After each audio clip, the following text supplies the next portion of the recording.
بسم اللہ اولہ و آخرہ۔ پچھلی نشست میں جو گفتگو چل رہی تھی وہ فہم قرآن کے ضمن میں کچھ بنیادی اصول کہ جنہیں اگر پیش نظر رکھا جائے تو سہولت ہو جائے قرآن کے سمجھنے میں۔ 5 چیزیں بیان ہو چکی تھیں۔ نمبر 1، قرآن کا اسلوب استدلال منطقی نہیں ہے، فطری ہے، نیچرل اور خطابی ہے، انسان کو خود غور و فکر کرنے اور اپنے اندر جھانکنے کی دعوت دیتا ہے قرآن۔ ثانیاً، قرآن مجید کی آیات میں تقسیم ہے محکمات اور متشابہات، اور سورہ آل عمران میں جہاں اس کا ذکر ہے فرما دیا گیا ہے کہ اہل ایمان کا شیوہ یہ ہونا چاہیے کہ وہ محکمات پر اپنی توجہ کو مرکوز رکھیں اور متشابہات کے بارے میں اجمالی طور پر یقین رکھیں کہ اللہ کی طرف سے ہے، یقیناً حق ہے، چاہے وہ ہماری سمجھ میں آئی ہے یا نہیں آئی۔ لیکن اس میں جو ایک براڈ تقسیم ہے وہ یہ کہ آیات الاحکام سب کی سب محکمات ہیں مستقل، اور عالم غیب، عالم آخرہ، عالم برزخ، عالم ارواح، عالم ملائکہ، اس کے تمام امور مستقل طور پر متشابہات میں سے۔ البتہ ایک تیسری کیٹیگری ہے کہ جو سائنٹیفک فینومینا کے ضمن میں ہو سکتا ہے کہ ایک شے آج متشابہات میں ہو، کل وہ محکمات میں داخل ہو جائے، جبکہ انسانی علم جو ہے وہاں تک پہنچ جائے اور اس کا ادراک کر سکے۔ نمبر 3، تفسیر زیادہ تر لفظی طور پر اور نحو اور صرف سے بحث کرتی ہے، تعویل کا مقصد ہے اصل مدلول تک پہنچنے کی کوشش کرنا۔ نمبر 4، تعویل میں عام اور خاص کانٹیکسٹ میں، زمان و مکان کے خاص کانٹیکسٹ میں جب قرآن نازل ہوا تو کسی آیت کا کیا اصل مفہوم تھا جو سمجھا گیا۔ اس میں شان نزول کی روایات کو بھی اہمیت حاصل ہوگی۔ لیکن چونکہ قرآن مجید صرف اس دور کے لیے یا اس علاقے کے لوگوں کے لیے ہدایت نامہ بن کر نہیں آیا تھا، بلکہ پوری نوع انسانی کے لیے تابد الآباد، لہذا اسی میں وہ مضمر ہے، اس میں وہ ہدایت مضمر ہے کہ تعویل عام کر کے آیت کے الفاظ، ان کا در و بست اور آیت کا سیاق و سباق اس کے حوالے سے، اور القرآن یفسر بعضہ بعضا کے حوالے سے یقیناً جو ہے اس میں ابدی ہدایت جو مضمر ہے وہ بھی حاصل کی جا سکتی ہے۔ نمبر 5، تذکر اور تدبر کا فرق، یہ دونوں الفاظ قرآن کے ہیں۔ تذکر کے لیے 4 مرتبہ اللہ نے سورہ قمر میں چیلنجنگ انداز میں فرمایا ہے وَلَقَدْ يَسَّرْنَا الْقُرْآنَ لِلذِّكْرِ فَهَلْ مِن مُّدَّكِرٍ، ہم نے قرآن کو ذکر کے لیے، تذکر کے لیے، ہدایت اخذ کرنے کے لیے، بنیادی نصیحت حاصل کرنے کے لیے نہایت آسان بنایا ہے۔ تو ہے کوئی جو اس سے تذکر کرنا چاہے؟ اس تذکر بالقرآن کے لیے صرف یہ کافی ہے کہ انسان عربی زبان سے اتنا واقف ہو کہ اس کا ایک براہ راست مفہوم سمجھتا چلا جائے، اور دوسری شرط لازم ہے نیت کی درستی، طلب ہدایت پیش نظر ہو، اپنے علم کی دھوس جمانا جو ہے وہ مقصود نہ ہو، تو قرآن مجید سے تذکر حاصل ہو جائے۔ تدبر کے اعتبار سے قرآن مجید مشکل ترین کتاب ہے، بلکہ میں نے اس وقت ایک غلط لفظ استعمال کر دیا تھا، دنیا کی مشکل ترین، یہ دنیا کی کتاب ہے ہی نہیں، یہ تو مشکل ترین کتاب ہے، بہی معنی کہ اللہ تعالیٰ کے علم کامل سے اس کا نزول ہوا ہے، اس علم کا احاطہ کسی انسان کے لیے ممکن نہیں ہے۔ اسی طرح یہ قرآن ایک ایسے سمندر کے مانند ہے جس کا نہ کوئی کنارہ ہے اور نہ ہی اس کی کوئی تہہ ہے، اس میں پوری زندگیاں کھپانے کے باوجود بھی افلا یتدبرون القرآن، تدبر، لیدبروا آیاتہ ولیتذکر اولو الالباب، یہ 2 اصطلاحات خود قرآن کی ہیں۔ میرا جو کتابچہ ہے مسلمانوں پر قرآن مجید کے حقوق، اس میں میں نے ان پر تفصیل سے بحث کی۔ نمبر 6، 2 اعتبارات سے قرآن مجید پر غور کرنے والے کا ایٹیچیوڈ ایک دوسرے سے بالکل متضاد ہوگا۔ احکام کے حوالے سے ایک طالب علم کا رخ پیچھے کی طرف ہونا چاہیے، اسلاف نے کیا سمجھا، ان سے پہلوں نے کیا سمجھا، ان سے پہلوں نے کیا سمجھا، صحابہ نے کیا سمجھا، یہاں تک کہ اپنے آپ کو محمد الرسول اللہ کے قدموں میں پہنچا دیجیے۔ دین کا عملی پہلو، حلال اور حرام، جائز و ناجائز، یہ چیزیں آپ کو، یہ نہیں کہ آپ کو نئے زمانے کی وہ جو بھی ریسرچ ہو اس کے حوالے سے اور نئے زمانے کے سائنسی جو حقائق ہیں ان کے حوالے سے بات کریں۔ دوڑ پیچھے کی طرف ہے گردش ایام، تو پیچھے سے پیچھے، پیچھے سے پیچھے، یہاں تک کہ مصطفیٰ برسا خیش را کے دی ہم اوست اگر بہو نہ رسیدی تمام مولا پیچھے۔ لیکن حکمت، سائنس، اس کے حوالے سے آگے بڑھیے، آگے سے آگے بڑھیے۔ وہ تو میں عرض کر چکا ہوں کہ وہ جو فینومینا قرآن مجید میں سائنٹیفک مذکور ہیں ان کی اصل حقیقت جو ہے وہ ہمارے اگر اسلاف کو سمجھ میں نہیں آ سکی تو بات سمجھ میں آتی ہے۔ ابھی اس علم کی سطح ہی اتنی کمزور تھی، اتنی نیچی تھی کہ ان کی اس کا ادراک ممکن نہیں تھا۔ اس میں آگے بڑھیے تو اس میں بالکل متضاد ہو گیا کہ ایک میں زمانے کا ساتھ دینے کی بجائے زمانے سے بھی آگے چلو، اور ایک میں پیچھے پیچھے پیچھے پیچھے، یہاں تک کہ محمد رسول اللہ والذین معہ، محمد الرسول اللہ والذین معہ، ان کے قدموں تک اپنے آپ کو پہنچا دو۔ آخری شے فہم قرآن کے ضمن میں، لیکن یہ last but not the least کے مصداق ہے، یہ بات بہت صراحت کے ساتھ مولانا مودودی نے لکھی ہے تفہیم القرآن کے مقدمے میں، اور بہت اہم بات ہے، بہت اہم بات ہے، اور وہ یہ ہے کہ قرآن مجید ایک ایسی کتاب نہیں ہے جسے کوئی محقق اور ریسرچ اسکالر اپنی لائبریری میں بیٹھ کر اور ریفرنس بک سامنے رکھ کر ادھر سے ادھر اور سمجھ لے۔ اس کے سمجھنے کی شرط لازم یہ ہے کہ جو یہ راستہ دکھاتا ہے اس پر چلنا شروع کرے۔ ایک ایک قدم کے بعد قرآنی حقائق مزید منکشف ہوں گے، اور مزید منکشف ہوں گے، اور مزید منکشف ہوں گے۔ جب تک قرآن مجید کے بتائے ہوئے راستے پر آدمی چلے گا نہیں، قرآن کی اصل حقیقت اس پر کبھی منکشف نہیں ہوگی۔ چاہے تفسیر لکھ دے، وہ تو لفظوں کی بحث ہے، صرف اور نحو ہے، یا روایات ہیں، وہ جمع کر دیجئے، لیکن یہ کہ قرآن مجید کا صحیح فہم عمل کے بغیر ممکن نہیں۔ جیسے قرآن مجید میں آتا زادتہم ایمانا، ایمان بڑھتا ہے، عمل کے ذریعے سے ایمان بڑھتا ہے۔ میں اس میں ایک شے کا اضافہ کر رہا ہوں، میرے نزدیک قرآن مجید مینول آف ریولوشن، محمد عربی صلی اللہ علیہ وسلم نے ایک عظیم انقلاب برپا کیا دنیا میں، اور ایک انقلابی جد و جہد کی ہے۔ دعوت کے قبول کرنے والوں کو منظم کرنا، ان میں سم و طاعت کی عادت پیدا کرنا، پھر ان میں تن من دھن قربان کرنے کا جذبہ پیدا کرنا، پھر ان کا تزکیہ کرنا، ان کی تربیت، پھر جب وہ تیار ہو جائیں تو باطل سے ٹکر، اور اس میں پھر جہاد اور قتال کے مراحل، تاکہ انقلاب آ گیا، اور یہ کہ جاء الحق وزہق الباطل ان الباطل کان زہوقا۔ اس جد و جہد کے ہر مرحلے پر قرآن نازل ہو رہا ہے، جو اس مرحلے کے جو مسائل ہیں، جو اس مرحلے کے پرابلمز ہیں، جو اس مرحلے کی مشکلات ہیں، ان سے بحث کر رہا ہے۔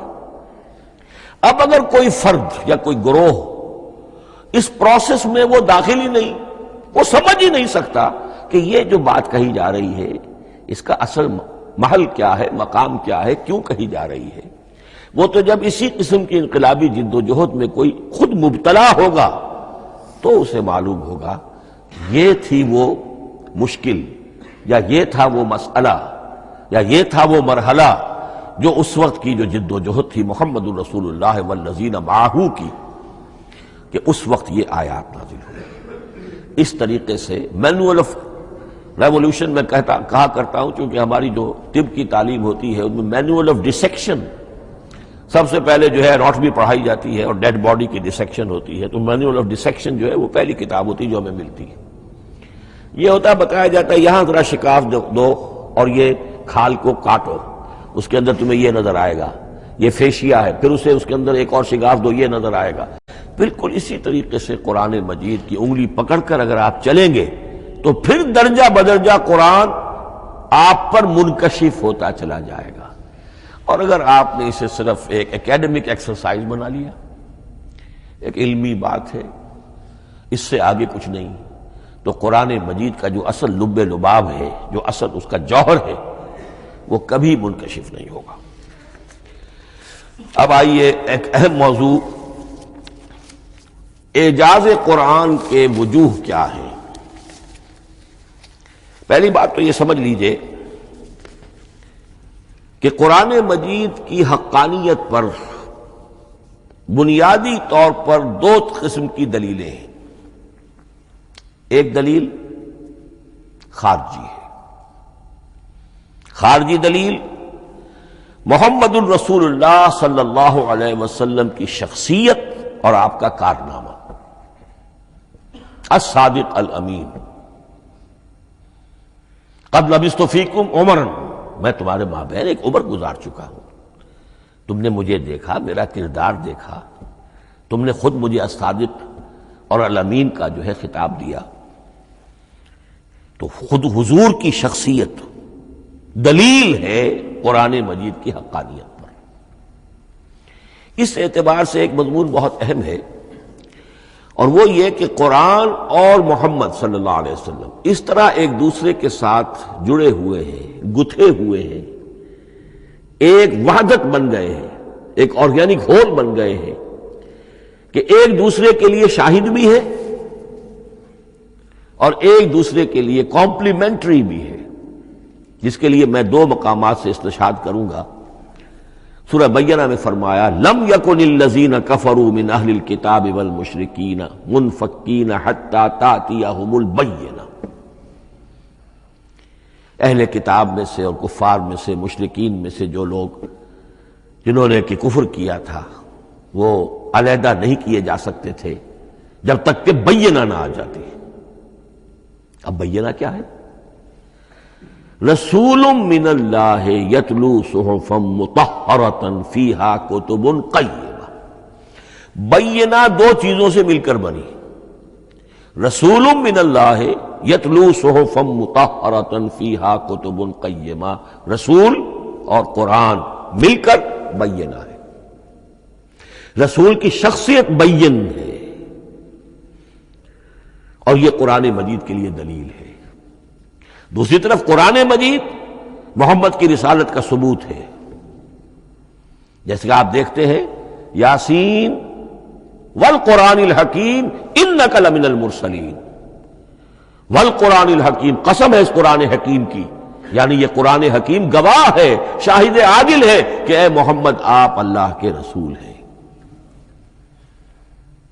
محمد کی شخصیت، حقانیت قرآن پر دلیل، قرآن محمد کی رسالت پر دلیل، ایک دوسرے کے شاہد۔ دوسرا مقام سورہ طلاق کا ہے، قد انزل الیکم ذکرا، دیکھو لوگو اللہ نے تمہارے لیے یاد دہانی ذکر نازل کر دیا ہے۔ وہ یاد دہانی کیا ہے؟ رسولا یتلو علیکم آیات اللہ مبینات، اللہ کا ایک رسول جو تمہیں پڑھ کر سنا رہا ہے اللہ کی آیات بینات۔ یہ دونوں چیزیں مل کر بینہ بنا، دونوں چیزیں مل کر ذکرا بنا۔ اس حوالے سے یہ دونوں چیزیں ایک دوسرے کے ساتھ یوں سمجھیے کہ اس طریقے سے گتھی ہوئی ہیں، دونوں حقیقتیں اس طرح جمع ہیں کہ ایک دوسرے سے جدا نہیں کی جا سکتی۔ اگلی بات یہ سمجھیے کہ قرآن مجید محمد الرسول اللہ کا اصل معجزہ، بلکہ اس سے آگے بڑھ کر ایک لفظ استعمال کروں گا، واحد معجزہ ہے۔ آپ شاید حیران ہو کہ اور بھی تو معجزات بیان ہوتے ہیں حضور کے، لیکن میری بات سمجھیے، غور کیجیے، ان واقعات سے مجھے انکار نہیں ہے، لیکن جو بات میں کہنا چاہتا ہوں اس کو اچھی طرح سمجھیے۔ معجزہ کہتے کسے ہیں؟ معجزہ عاجز کر دینے والی شے۔ اس معجزے میں دو چیزیں ہونی لازم ہیں، دعویٰ اور تحدی، چیلنج۔ جب کہ کوئی خرق عادت کوئی شے پیدا ہو جائے، خرق عادت اسے کہتے ہیں کہ فزیکل لا ایک ہے، پانی، واٹر کیپس اٹس سرفیس، حضرت موسیٰ کا عصا اس پر لگا اور سمندر پھٹ گیا، خرق عادت ہے، یعنی جو عادی قانون ہے، عام طور پر جو قوانین طبعیہ ہیں ان کا پھٹ جانا، ختم ہو جانا، ٹوٹ جانا، اور کسی حقیقت کا اس میں سے ظاہر ہو جانا جو ان فزیکل لاز کے خلاف۔ آگ کے بارے میں قانون کیا ہے؟ وہ جلاتی ہے، لیکن یہ کہ یہ معجزہ ہے، یہ خرق عادت ہے کہ حضرت ابراہیم آگ میں ڈالے گئے، اس نے نہیں جلایا، یا نارو کونی بردن و سلام علی ابراہیم۔ تو خرق عادت کو اب دو قسموں میں آپ سمجھیے۔ ایک خرق عادت وہ ہے جو دعوے کے ساتھ پیش کیا جائے، اپنی صداقت، اپنی رسالت کی حقانیت اور صداقت کے ثبوت کے طور پر، اور اس میں چیلنج کیا جائے کہ آؤ مقابلہ کر لو، وہ اس رسول کا اصل معجزہ ہوتا ہے۔ ایک خرق عادت وہ ہے جو اللہ تعالیٰ اپنے نیک بندوں کی بزرگی کو ظاہر کرنے کے لیے، غیر انبیاء کے لیے بھی کرامات جنہیں ہم کہتے ہیں ہو جاتی ہے۔ بہت سے صحابہ سے وہ کرامات ثابت ہیں۔ حضرت عمر رضی اللہ تعالی عنہ کو شام کا میدان جنگ دکھا دیا گیا، یا ساریۃ الی الجبل کے الفاظ آپ نے فرمائے۔ ابھی تو ٹیلی ویژن کہیں نہیں تھا، ابھی یہ سارے وسائل و ذرائع موجود نہیں تھے، یہ خرق عادت ہے۔ غیر نبی کے لیے اسے ہم کہیں گے کہ یہ کرامات ہے۔ نبی کے لیے لفظ معجزہ اختیار کر لیا جاتا ہے، لیکن معجزہ اس کو نہیں کہنا چاہیے، اصل میں یہ بھی نبی کے لیے کرامات کے درجے کی شے ہے جو اس سے بلند ہے۔ معجزہ وہ ہے جسے کوئی نبی دلیل کے طور پر پیش کرے اور اس پر چیلنج کرے کہ آؤ اور مقابلہ کرو۔ مثلا حضرت موسیٰ علیہ السلام کو دو معجزے دیے گئے، اور اس میں سے جو سانپ بن جانا تھا لاٹھی کا، وہ معجزہ جس پر چیلنج بھی آیا اور ساحروں سے مقابلہ بھی کیا، اور ساحر شکست کھا گئے، عاجز آ گئے۔ القی السحرۃ ساجدین، وہ سارے جادوگر جو ہے فوری طور پر بے اختیار سجدے میں گر گئے۔ آمنا برب موسیٰ و ہارون، ہم ایمان لے آئے موسیٰ اور ہارون کے رب پر۔ یہ معجزہ ہے۔ اس معنی میں محمد الرسول اللہ صلی اللہ علیہ وسلم کا معجزہ صرف قرآن حکیم۔ قرآن مجید میں آپ سورہ انعام میں بھی دیکھیں گے بہت ہی شدت کے ساتھ، سورہ بنی اسرائیل میں دیکھیں گے بڑی تفصیل کے ساتھ معجزے طلب کیے گئے۔ آپ اس مکے کی سرزمین میں ابھی ہمارے دیکھتے ہی دیکھتے چشمہ نکال دیجئے، ہم مان لیں گے آپ اللہ کے رسول ہیں۔ آپ ہماری نگاہوں کے سامنے آسمان پر چڑھ کر دکھائیے، پھر وہاں سے کتاب لے کر اتریے، پھر ہم سمجھ لیں گے آپ اللہ کے رسول ہیں۔ آپ کے لیے چشم زدن میں کوئی محل سونے کا چاندی کا تیار ہو جائے، مان لیں گے آپ کو اللہ کے رسول ہیں۔ آپ اس بے آب و گیا وادی میں فوراً ایک باغ جو ہے اپنے لیے بنا کے دکھا دیں، مان لیں گے کہ آپ اللہ کے رسول ہیں۔ ایسے تمام مطالبات پر اللہ تعالیٰ کی طرف سے کوڑا جواب ملا، اللہ اس قسم کی کوئی شے نہیں دکھائے گا۔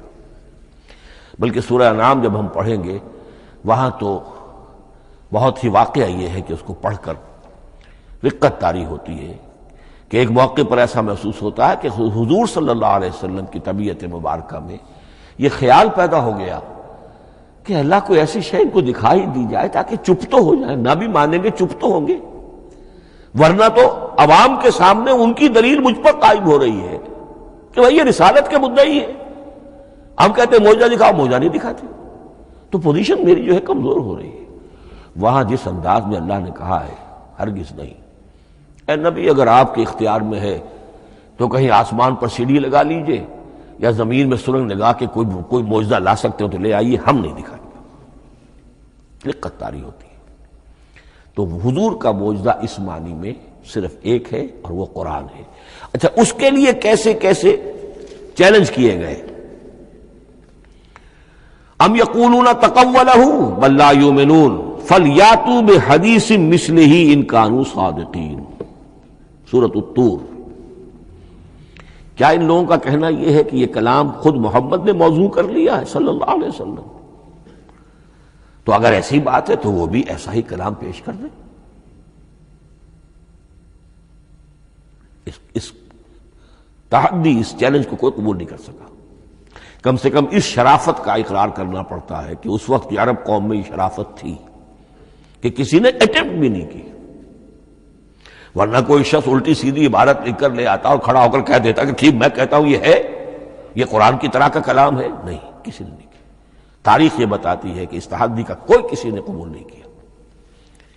اسی طرح فرمایا سورہ بنی اسرائیل میں قُلْ لَئِنِ اجْتَمَعَتِ الْإِنسُ وَالْجِنُّ عَلَىٰ أَن يَأْتُوا بِمِثْلِ هَٰذَا الْقُرْآنِ لَا يَأْتُونَ بِمِثْلِهِ وَلَوْ كَانَ بَعْضُهُمْ لِبَعْضٍ ظَهِيرًا.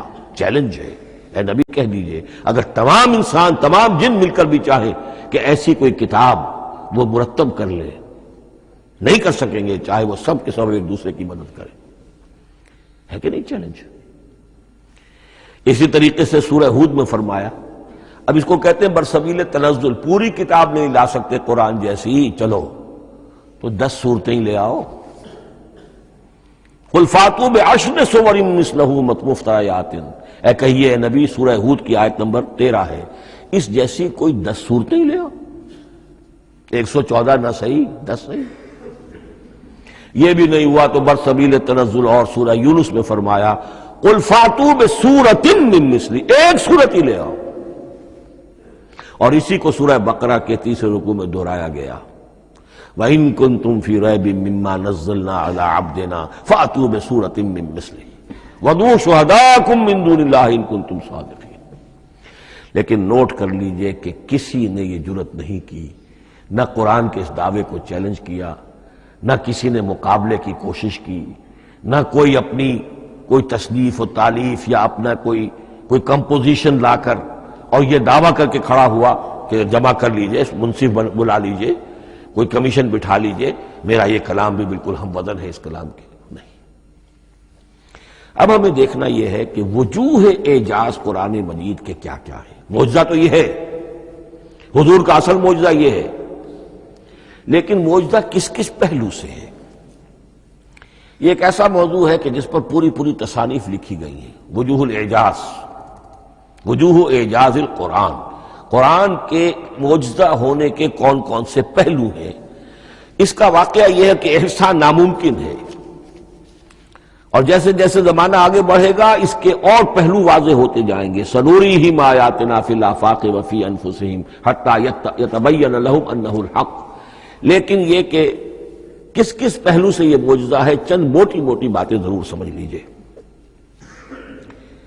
لغت، ادب، فصاحت، بلاغت، عذوبت، مٹھاس، اس کے اعتبار سے قرآن معجزہ ہے. لیکن اس اعتبار سے قرآن معجزہ ہے یا تو تھا اپنے زمانے کے عربوں کے لیے، غیر عرب کے لیے تو نہیں تھا. غیر عرب جو ہے قرآن مجید کی جو بھی فصاحت و بلاغت ہے، اس کا جو لٹریری بیوٹی ہے، اس کو تو وہ اپریشیٹ نہیں کر سکتا تھا. یہ حصہ جو ہے یا تو عربوں کے لیے تھا اس وقت دائمی، یا آج بھی عرب کچھ نہ کچھ، بہرحال عربی ان کی زبان ہے، وہ پڑھتے ہیں. جیسا کہ میں نے عرض کیا تھا، چاہے عیسائی ہو اور چاہے یہودی ہو، وہ بھی اپنے ہاں لٹریچر کی، عربی لٹریچر کی ہائیسٹ کتاب کی حیثیت سے قرآن مجید کو پڑھانے پر مجبور ہے. ایک پہلو اس کا یہ ہے. اور اسی کے حوالے سے نوٹ کیجئے حضرت لبید رضی اللہ تعالی عنہ، یہ سبع معلقہ کے شعراء میں سے تھے آخری. عربوں میں چونکہ اس کا بڑا چرچا تھا شاعری کا، تو ان کا جو سالانہ جشن ایک ہوتا تھا، اس میں وہ بہت بڑے بڑے شعراء سب جمع ہوتے تھے، اپنے اپنے قصیدے پڑھتے تھے، اور جس کا قصیدہ سمجھا جاتا تھا کہ سب سے اعلیٰ ہے، سب سے بلند ہے، سب سے عمدہ ہے، اب اسے اس سال کے لیے وہ گویا کہ ملک الشعراء اس کو مانا جاتا تھا کہ یہ شاعروں کا بادشاہ ہے، اور تمام شاعر اسے سجدہ کرتے تھے بالفعل، اور اس کے قصیدے کو کعبے کی دیوار کے ساتھ ٹانگ دیا جاتا تھا، معلق کر دیا جاتا تھا. ایسے 7 قصیدے ہیں جن کے مجموعے کا نام ہے سبع معلقہ. اس سبع معلقہ جو ہے 7 جو سلسلے ہیں، ان میں آخری حضرت لبید کا ہے. وہ ایمان لے آئے. ایمان لانے کے بعد انہوں نے شعر کہنا چھوڑ دیا. اس پر حضرت عمر نے ایک دفعہ ان سے کہا کہ لبید اب آپ شعر نہیں کہتے. ان کا جواب تھا ابعد القرآن، کیا قرآن کے بعد بھی کسی کے لیے کوئی موقع ہے کہ وہ کچھ کہنے کی کوشش کرے؟ فصاحت اور بلاغت کی تو معراج قرآن مجید ہے، وہ آ چکی ہے. تو جہاں تک اہل عرب کے لیے اس کا معجزہ ہونا خاص طور پر اس دور میں اور اب بھی کسی درجے میں، اس میں تو اہمیت ہے اس کی ادبیت، اس کی فصاحت، اس کی بلاغت، اس کی عذوبت. دائمی اور ابدی یہ کس اعتبار سے معجزہ ہے؟ عہد حاضر میں اور غیر عرب لوگوں کے لیے. نمبر ایک، سائنسی حقائق کا انکشاف.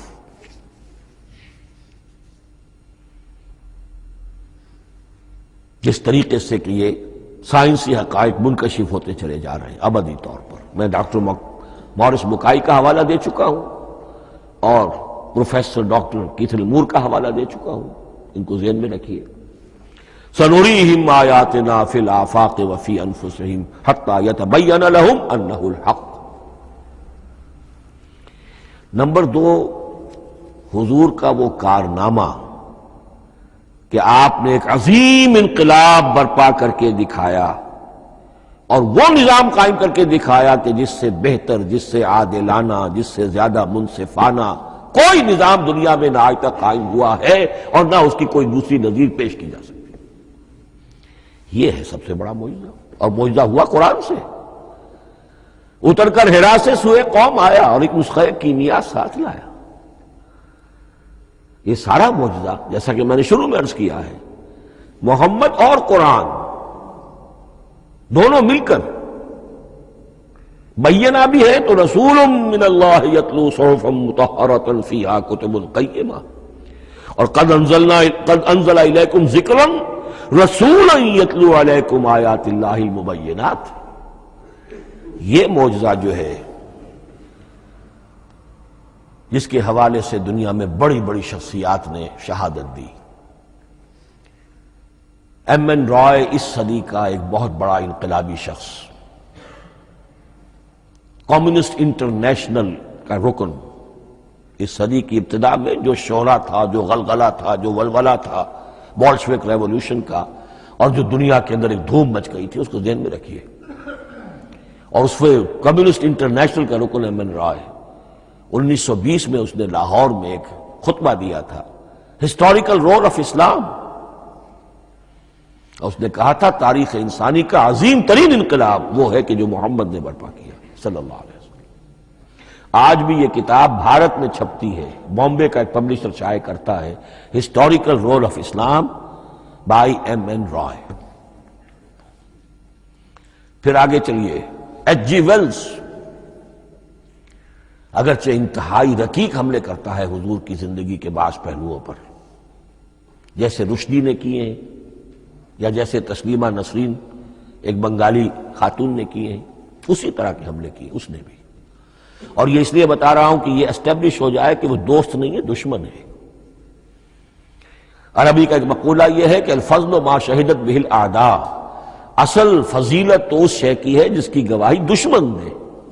دوست تو تعریف کریں گے، قابل تعریف شے کی بھی تعریف کریں گے، بڑھ چڑھ کر کریں گے. یہ بھی ہو سکتا ہے کسی قابل مذمت شے کی بھی تعریف کر بیٹھے، دوست ہوئے. دشمن جو ہے وہ تو ظاہر بات ہے اسی بات کو مانے گا کہ جس میں کسی شک و شبہ کی گنجائش نہ ہو. اس لیے میں نے عرض کیا کہ دشمن ہے، رقیق حملے کرتا ہے. لیکن آخر میں جب آتا ہے concise history of the world میں چیپٹر جو ہے حضور پر، اس میں خطبہ حجۃ الوداع کا وہ حوالہ دیتا ہے، لا فضل لعربی علی عجمی ولا لعجمی علی عربی ولا لاحمر علی اسود ولا لاسود علی احمر الا بالتقوی. اور پھر لکھتا ہے کہ اگرچہ انسانی حریت و اخوت و مساوات کے واعظ تو پہلے بھی بہت کہے گئے تھے، یہاں تک کہ مسیح ناصری حضرت عیسیٰ علیہ السلام کے ہاں بھی ہمیں بڑے واعظ ملتے ہیں، لیکن یہ ماننا پڑتا ہے کہ تاریخ انسانی میں پہلی مرتبہ ان اصولوں پر ایک انسانی معاشرہ قائم کر کے دکھایا محمد نے صلی اللہ علیہ وسلم. Although the sermons of human freedom, fraternity and equality were said before also. And we find a lot of them in Jesus of Nazareth. But it must be admitted that it was Muhammad sallallahu alayhi wa sallam who established for the first time in history a society based on these principles. اسی طرح کی گواہی آج سے تقریباً 20 سال پہلے امریکہ کے ڈاکٹر مائیکل ہارٹ نے دی. A selection and gradation of the 100 most influential personalities of human history. اور نمبر 1 پر محمد کا ذکر کر رہا ہے صلی اللہ علیہ وسلم، اور کہتا ہے naturally I O N explanation, میں عیسائی ہوں اور ابھی تک عیسائی ہے، وہ اس کی موت کی بھی ابھی کوئی خبر نہیں آئی ہے، عیسائی ہے، لیکن یہ کہ اس نے حضور کو نمبر 1 پر رکھا، حضرت عیسیٰ کو نمبر 3 پہ لے گیا. تو naturally I O N explanation, اور پھر ایکسپلینیشن دی ہے this is because he is the only person supremely successful in both the religious and secular fields. یہ دونوں میدان جو ہے مذہب اور روحانیت اور دوسری طرف سیاست اور حکومت اور ریاست، ان دونوں میدانوں میں بیک وقت انتہائی کامیاب انسان صرف ایک ہے، اور وہ محمد ہے صلی اللہ علیہ وسلم. یا تو آدمی اس میں اونچا ہوتا ہے، روحانیت میں ہے، دین میں ہے، اخلاق میں ہے، تو سیاست اور ریاست میں زیرو ہوگا. یا کوئی بہت بڑا بادشاہ ہے، بڑا حکمران ہے، بڑا فاتح ہے، سکندر اعظم ہے، تو وہ اخلاقیات میں اور روحانیات میں زیرو نہیں، مائنس ہوگا. یہ معاملہ کہ دونوں میں this is because he is the only person supremely successful in both the religious and the secular fields. لیکن یہ بات نوٹ کر لیجئے کہ جو تازہ ایڈیشن ہے اس کتاب کا، اس میں سے یہ پیسج نکال دیا ہے نئے جو ایڈیٹرز ہیں انہوں نے.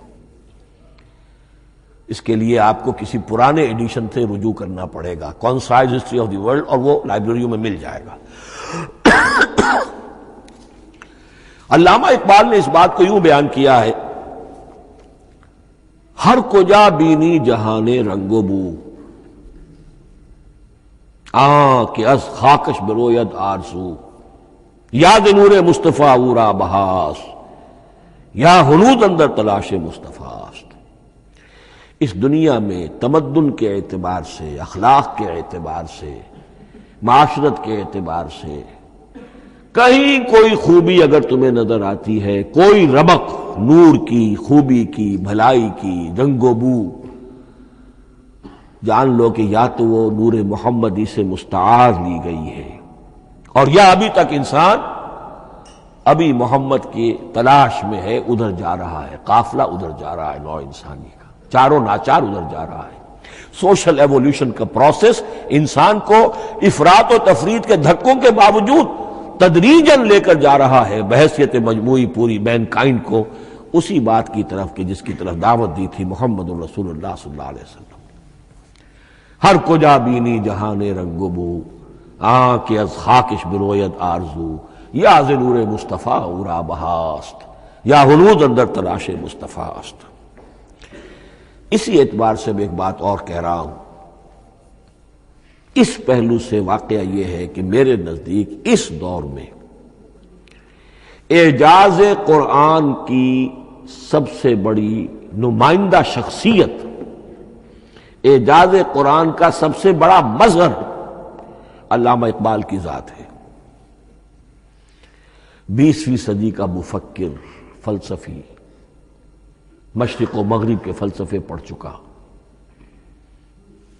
قدیم اور جدید فلسفہ سب کا مطالعہ کیا، اور اس کے بعد اس کو قرآن کی حقانیت پر جو یقین نظر آیا ہے، قرآن کی عظمت جس طرح اس پر منکشف ہوئی ہے،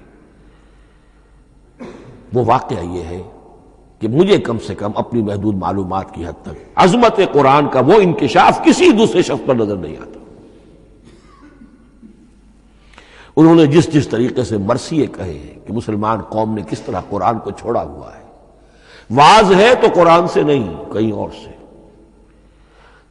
تربیت اور تزکیہ نفس ہے تو اس کا تعلق قرآن سے نہیں، وہ بھی کچھ اور مستعار چیزیں ادھر سے ادھر سے لے لی ہیں، فلسفے ہیں تو کہیں اور سے لے لیے ہیں، قرآن سے حکمت جو ہے وہ اخذ نہیں کی گئی ہے. کیسے کیسے انہوں نے عظمت قرآن کا جو انکشاف ان پر ہوا، اس کی تعبیر کی ہے، کتاب زندہ قرآن حکیم، حکمت او لا یزال است و قدیم، حرف اورا ریب نئے، تبدیل نئے، آیا شرمندہ تعویل نئے، فاش گویا ماں سے در دل مضمر است، ای کتابیں نیز چیزیں دیگر است، مثل حق پنہاؤ ہم پیداستو، زندہ و پائندہ و گویاستو، چون بجاں در رفت جہاں دیگر شود، جہاں چو دیگر شد جہاں دیگر شود۔ میں اس میں خاص طور پر دو اشعار آپ کو اس وقت سنانا چاہتا ہوں۔ انہوں نے حضور سے مناجات کرتے ہوئے دو اشعار کہے ہیں، اس سے آپ کو اندازہ ہوگا کہ انہیں کتنا یقین تھا کہ میرے سارے فکر کا منبع قرآن حکیم ہے۔ کہتے ہیں در دلم آئینہ بے جوہر است، اے اللہ کے رسول صلی اللہ علیہ وسلم، اگر میرا دل اس آئینے کے مانند ہے جس میں چمک نہیں ہے، ورب حرفم غیر قرآن مضمر است، اور اگر میرے پیغام میں قرآن کے سوا کوئی شے شامل ہو گئی ہے، قرآن کے سوا کوئی چیز اس میں چھپی ہوئی ہے، مضمر ہے، پردہ ناموس فکرم چاک کن، تو میرے فکر کی ناموس کے دھجیاں بکھیر دیجئے، پردہ ناموس فکرم چاک کن، این خیاباں راز خارم پاک کن، اس شاہراہ کو اس کانٹے سے پاک کر دیجئے، کانٹا میرا، میں کانٹے کے مانند ہوں، پھر اٹھا کر پھینک دیجئے، روز محشر خار و رسوا کن مرا، بے نصیب از بوسہ پاک کن مرا، قیامت کے دن مجھے ذلیل و خوار کیجیے گا اور اپنے قدموں، اپنے پائے مبارک کا بوسہ لینے سے محروم کر دیجیے گا۔ یہ اتنی بڑی بد دعا جو اقبال اپنے آپ کو دے رہا ہے، تو کس قدر یقین اسے حاصل ہے کہ اس نے قرآن کی ترجمانی کی ہے۔ اب آئیے، بہت چھوٹے چھوٹے دو اور مضمون ہیں۔ قرآن حبل اللہ ہے، اس کے کیا معنی ہے؟ حبل رسی کو کہتے ہیں، اللہ کی رسی، حبل من مسد، سورہ لہب میں یہ لفظ آیا ہے۔ امام راغب نے اس کی تعبیر کی ہے، استعیر للوصل ولکل ما یتوصل به الی شیء، یا تو تعلق کو حبل سے استعارہ دیا جاتا ہے، استعارے کے طور پر حبل کا لفظ کسی تعلق کے لیے استعمال ہوتا ہے، یا کسی شے تک پہنچنے کا ذریعہ، وہ حبل ہے۔ اب یہ ہمیں لفظ ملتا ہے حضرت علی رضی اللہ تعالیٰ عنہ کی روایت میں، هو حبل اللہ المتین، ترمذی میں یہ الفاظ موجود ہیں، حضرت علی سے منقول ہے رضی اللہ تعالیٰ عنہ، یہی ہے اللہ کی مضبوط رسی، کیونکہ قرآن مجید میں آتا ہے وَاعْتَصِمُوا بِحَبْلِ اللَّهِ جَمِيعًا، تو حبل اللہ کون سی ہے؟ پھر یہ حضرت عبداللہ ابن عمر سے بھی ہے، یہ روایت موجود ہے رزین میں، هو حبل اللہ المتین، یہ قرآن ہی اللہ کی مضبوط رسی ہے۔ اللہ سے اب اس کے دو پہلو ہیں، ایک تو یہ کہ یہ اللہ سے جوڑ والی ہے، تقرب اللہ کا ذریعہ ہے، وصول الی الشیء، کسی چیز تک پہنچانے والی شے، اس کا سہل ترین، اللہ کے تقرب کا سہل ترین ذریعہ، مؤثر ترین ذریعہ قرآن حکیم ہے۔ چنانچہ ترمذی میں حضرت عبداللہ ابن مسعود کا یہ قول موجود ہے، القرآن حبل اللہ الممدود من السماء الی الارض، قرآن تو اللہ کی وہ رسی ہے جو تنی ہوئی ہے آسمان سے زمین کی طرف۔ یہ ترمذی میں تو اصل میں اثر ہے، حضرت عبداللہ ابن مسعود کا قول ہے، لیکن یہ کہ زید ابن ارقم سے یہ الفاظ جو ہیں مرفوعاً کہ یہ حضور کے الفاظ ہیں، یہ بھی منقول ہے، یہ حضور نے فرمایا کہ القرآن حبل اللہ الممدود من السماء الی الارض۔ اور ایک بڑی پیاری روایت ہے طبرانی کی معجم کبیر میں کہ ایک مرتبہ حضور اپنے حجرے سے برآمد ہوئے، مسجد نبوی کے ایک گوشے میں دیکھا کچھ صحابہ بیٹھے ہوئے قرآن سمجھ رہے ہیں، سمجھا رہے ہیں، پڑھ رہے ہیں، مذاکرہ قرآن۔ آپ کے چہرے پر بڑے بشاشت کے آثار ظاہر ہوئے، خوشی کے آثار۔ آپ چل کر تشریف لائے، پہلے ایک سوال کیا، الستم تشہدون، اللہ الہ الا اللہ وانی رسول اللہ وہذا القرآن جاء من عند اللہ. کیا آپ لوگ اس کے گواہ نہیں ہیں کہ اللہ کے سوا کوئی معبود نہیں اور میں اللہ کا رسول ہوں اور یہ قرآن خاص اللہ کے پاس سے آیا ہے؟ صحابہ کا جواب کیا ہو سکتا تھا؟ بلا یا رسول اللہ، کیوں نہیں اللہ کے رسول، ہم گواہ ہیں، اللہ کے سوا کوئی معبود نہیں، آپ اللہ کے رسول ہیں اور قرآن خاص اللہ کے پاس سے آیا ہے. اب آپ نے فرمایا فاستبشروا، خوشیاں مناؤ. فإن هذا القرآن طرفه بأيديكم وطرفه بيد اللہ، اس لیے کہ یہ قرآن وہ شے ہے کہ اس کا ایک سرا تمہارے ہاتھ میں ہے، ایک سرا اللہ کے ہاتھ میں. تو وصول الی اللہ کا مؤثر ترین طریقہ، تقرب الی اللہ کا مؤثر ترین طریقہ، سہل ترین طریقہ، شور شارٹ طریقہ وہ قرآن مجید ہے. اس اعتبار سے بھی کہ ہے ہی اللہ کی صفت، یہ ہم بحث کر چکے ہیں پہلے. اللہ کا کلام ہے، کلام صفت ہوتی ہے اور صفت لا عین ولا غیر. یہ قرآن اللہ کا غیر نہیں ہے، ہم سمجھ نہیں سکتے، لیکن یہ کہ ہر صفت جو ہے وہ تو در حقیقت نہ عین ہے نہ غیر ہے. دوسری طرف یہی قرآن جو ہے حبل اللہ اس معنی میں ہے کہ مسلمانوں کو باہم جوڑنے والی شے. واعتصموا بحبل اللہ جمیعا ولا تفرقوا، حبل اللہ کو مضبوطی کے ساتھ تھام لو سب کے سب جمع ہو کر، یہ تمہیں تفرقے سے بچانے والی شے ہے. اس کی وجہ کیا ہے؟ ظاہر بات ہے کہ انسان جو ہے ان کے اندر اتحاد پیدا ہوگا اتحاد فکری کے نتیجے میں. فکر ایک ہو، نظریات ایک ہوں، ویلیوز ایک ہوں، مقاصد ایک ہوں، تبھی تو انسان متحد ہوں گے. یہ بھیڑوں کا گلہ تو نہیں ہے کہ چرواہے کی ایک لاٹھی کافی ہے ان کو جمع رکھنے کے لیے، وہ بھیڑوں کا گلہ ہے. انسانوں کو جمع کرنے کے لیے کوئی ایسی شے جو تمہیں ایک فکر سے، ایک نظریے سے، ایک مقصد سے، ایک نصب العین سے متصف کر دے، وہ تمہیں جوڑ دے گی. اور قرآن وہ شے ہے جو ایک فکر دیتا ہے، ایک خیال دیتا ہے، ایک نظریہ دیتا ہے، ایک عقیدہ دیتا ہے، ایک مقصد دیتا ہے، ایک نصب العین دیتا ہے. اللہ کے لیے جینا، اللہ کے لیے مرنا، ان صلاتی و نسکی و محیای و مماتی للہ رب العالمین. ایک آئیڈیل دیتا ہے محمد رسول اللہ کی شکل میں، لقد کان لکم فی رسول اللہ اسوۃ حسنہ. اب قرآن وہ چیز ہے کہ جو تمہیں آپس میں جوڑتی چلی جائے گی، تمہارے درمیان اتحاد پیدا ہو جائے گی.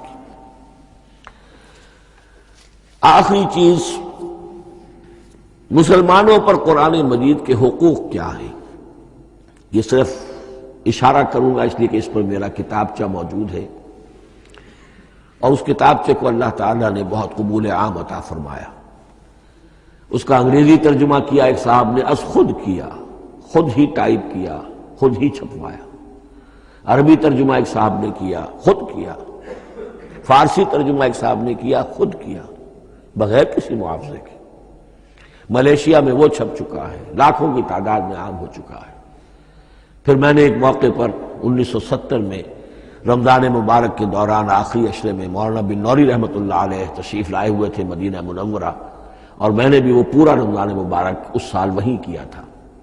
میں نے ان کو دیا تھا کہ آپ دیکھیے اس میں کوئی غلطی ہو تو مجھے بتا دیجئے، میں اسے بڑے پیمانے پر شائع کرنا چاہتا ہوں. انہوں نے حالت اعتکاف میں مسجد نبوی میں پڑھا ہے، صرف ایک جگہ ایک جملے میں انہوں نے اصلاح تجویز کی، وہ میں نے کر دی. اس اعتبار سے اب یہ کتابچہ جو ہے مصدقہ ہے مولانا محمد یوسف بن نوری رحمۃ اللہ علیہ کا. اس میں اللہ تعالیٰ نے جو بات مجھ سے کہلوا دی تھی تقریباً 30 سال پہلے کی بات ہے.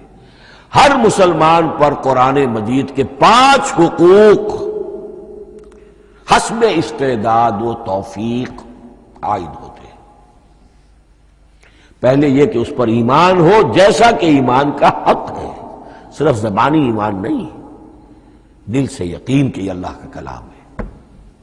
اور اس کا نتیجہ کیا ہوگا؟ پھر عظمت اس کی پیدا ہوگی، ایمان و تعظیم، یہ پہلا حق ہے.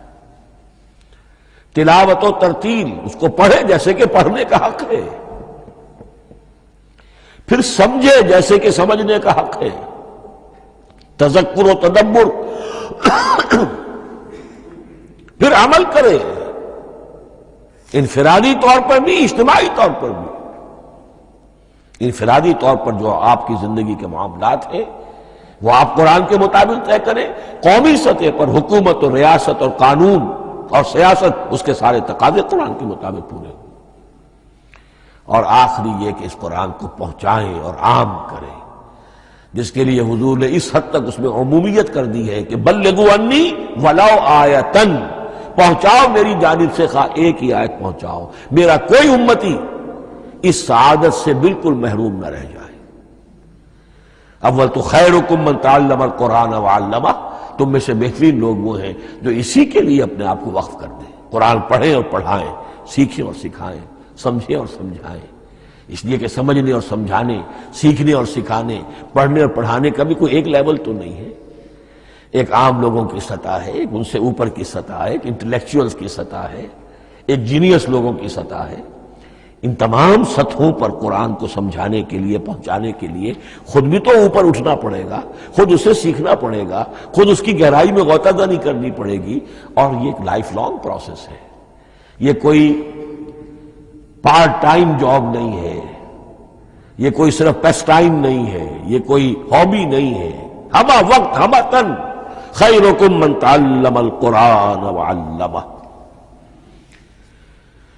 اب آخری بات بتا رہا ہوں، اور وہ یہ ہے کہ قرآن مجید وحی باللفظ ہے،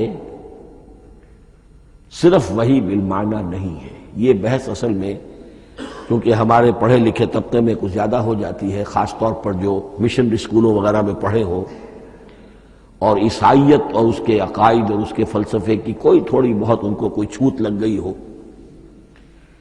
عیسائیوں کے ہاں یہ عقیدہ ہے، اجماعی عقیدہ ہے کہ وحی بالمعنی ہوتی ہے، یعنی وحی کا ایک مفہوم ہے جو نبی پر اتار دیا جاتا ہے، پھر نبی اپنے الفاظ میں اسے ادا کرتا ہے۔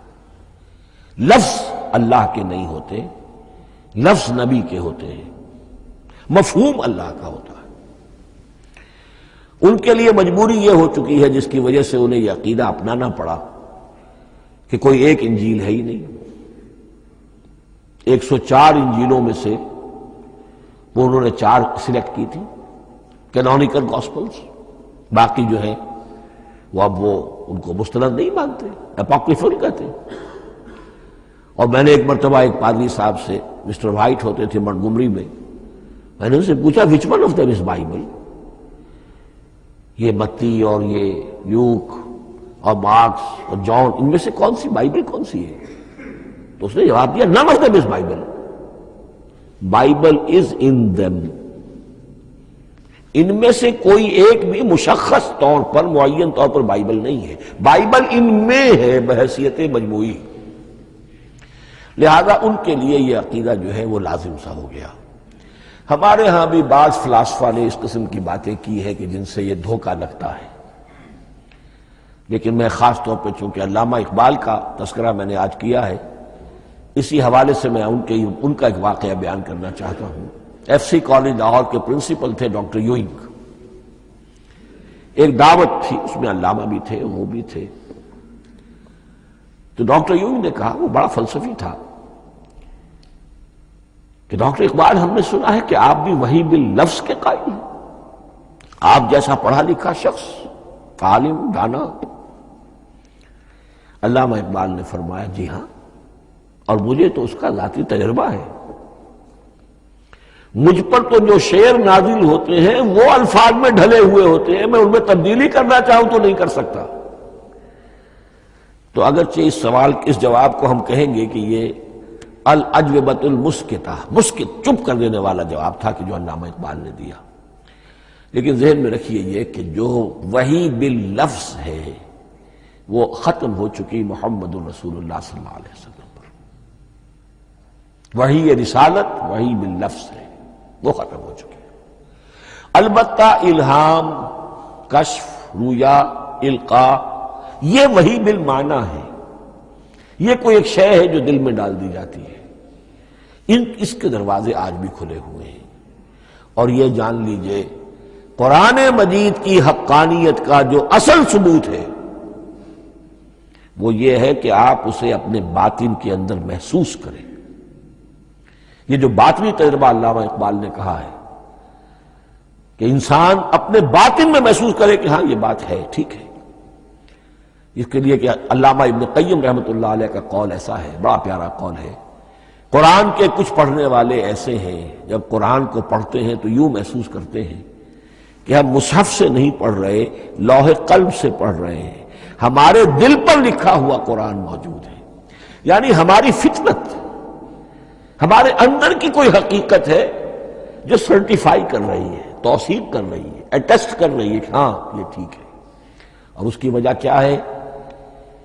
ہماری روح اور اس قرآن کا منبع وہ ایک ہی ہے، وہ ذات باری تعالی ہے، یہ کلام اللہ ہے، اور ہماری روح امر اللہ۔